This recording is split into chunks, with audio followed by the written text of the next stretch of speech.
Today we are going to tell you the story of Survivor, who says something new about the Bermuda Triangle mystery. Welcome to the Fact Spot. Make sure to smash the like button, subscribe, and hit the bell icon to never miss another video. Let's go to the story. The airplane involved was a Beechcraft Bonanza single-engine aircraft. On board pilot Bruce Stern. On had two passengers, his father and business partner.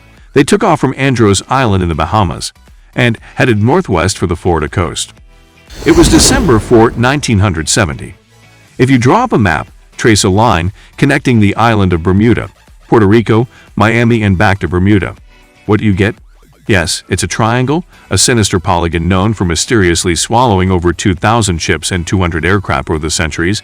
Bruce Sterneman's plane was within its hungry grasp. But this was a typical flight Bruce had made dozens of times before. The trip usually took about an hour and a half, with no hiccups or mysterious phenomena whatsoever. The men were no more concerned than you would be during your daily commute to work. Oh, but this time would be different. They would face very unusual circumstances. Indeed, Bruce took off and started gaining altitude. Strange things started happening right from the get-go. At an altitude of about 1,000 feet, he noticed a small cloud up ahead, but it kept growing. Not from the plane getting closer. This thing was actually getting bigger in size. Bruce had to fly through it, and he came out the other end just fine. Another mysterious cloud appeared at 11,500 feet. This one was massive, and Bruce had no other choice but to fly through it too. So he concentrated, took a deep breath, and in they went at that moment. They got dark as night all around the aircraft. Not a single sliver of sunshine got through. But this wasn't a storm cloud, and it wasn't raining. Bruce was starting to get worried. And then bam, he saw flashes of white light. They would appear and vanish quickly like lightning.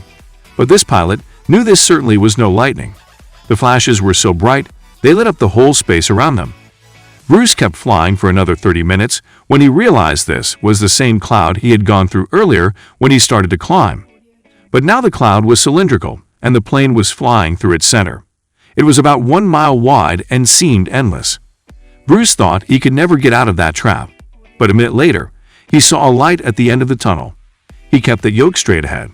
He was almost out of this nightmare, but all of the sudden unexplainable things started happening again. The walls of the cloud tunnel began to narrow. They were closing in on the plane. The navigational instruments started waiting out. The compass was spinning by itself counterclockwise. The electronic instruments were all malfunctioning. It was like the plane was being operated by something else, or it was moving inside some kind of current. All of Bruce's attempts to take control were to no avail. He kept flying through that tunnel, bound and determined to get out of this thing, and live to tell the tale. The walls kept narrowing smaller and smaller, wrapping like a vortex.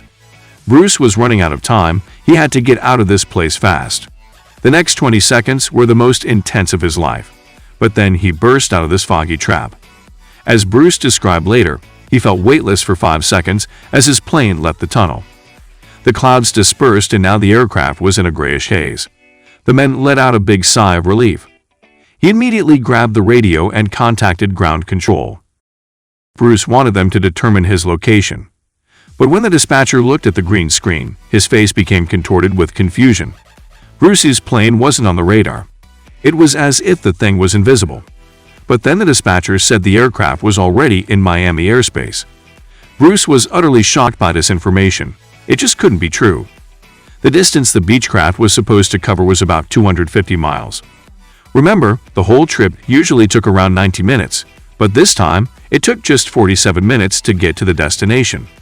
This model of aircraft can only cruise at about 180 miles per hour. Do the math, and anyone would understand that this was physically impossible. The dispatcher must have made a mistake. But when the clouds parted, Bruce saw that he really was over Miami. The plane landed safely, and it was time to try and solve this mystery. So what happened on that flight? Bruce checked the remaining fuel in his watch. After a short calculation, he was only more confused. The plane hadn't gone through the amount of fuel it should have. Bruce couldn't have been wrong. He was a very experienced pilot. By his early 20s, he already had 600 hours of flight under his belt, and he was all too familiar with this airspace. He had flown countless times. All the evidence in hand seemed to indicate that Bruce's plane just skipped over almost half the entire distance. The man thought about this bizarre occurrence for a long time. He even consulted with professors and experts, but none of them could give an exact answer to what happened that day. So he came up with his own theory and even wrote a book about it. Bruce thought it all came down to this electric fog with white flashes. Others, however, theorized that dark energy was responsible for this timely, yes, that same dark energy responsible for the expansion of the universe. This energy could have curved time-space, like a black hole, forming this strange tunnel. Bruce accidentally hit it, but he was lucky to get out of there. That's how we got into Miami airspace so fast. But dark energy is just a theory attempting to explain the unexplainable. To this day, there is no real answer for how Bruce was able to travel that distance in such a short time, but some details still can't be explained. Archive records show that 84 sunspots were recorded that day, as well as a huge solar wind moving almost 440 miles per second. This would cause disturbances in the Earth's magnetosphere that could throw off the plane's instruments and radars. So Brucey's version that he was in an electronic fog could be right. And about these weird clouds, the thing is, they're pretty commonplace things in this area. Zones with low and high pressure are constantly colliding. They're the result storm clouds. Perhaps the cloud growing before Brucey's eyes was simply two massive air currents crashing into each other. But so far, no one has been able to explain how the plane got to Miami so fast. Well, maybe in the future, the truth will be revealed. In the meantime, it remains another mysterious riddle of the Bermuda Triangle. But it's still by far not the most shocking incident there. In 1904-5, a total of 5 planes went missing in the Bermuda Triangle all at once. On December 5, some Navy student pilots were training in the area, the day's lesson navigation. Ironically enough, they couldn't find their way back to the base and got lost. Many people assume they ran out of fuel. This is likely to have caused the incident, but the circumstances were very strange.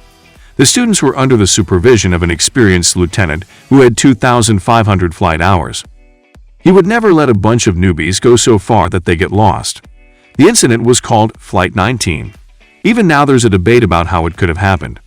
3 years later, a passenger jet headed to Miami from Puerto Rico disappeared in the same area. There were 29 passengers and 3 crew members on board.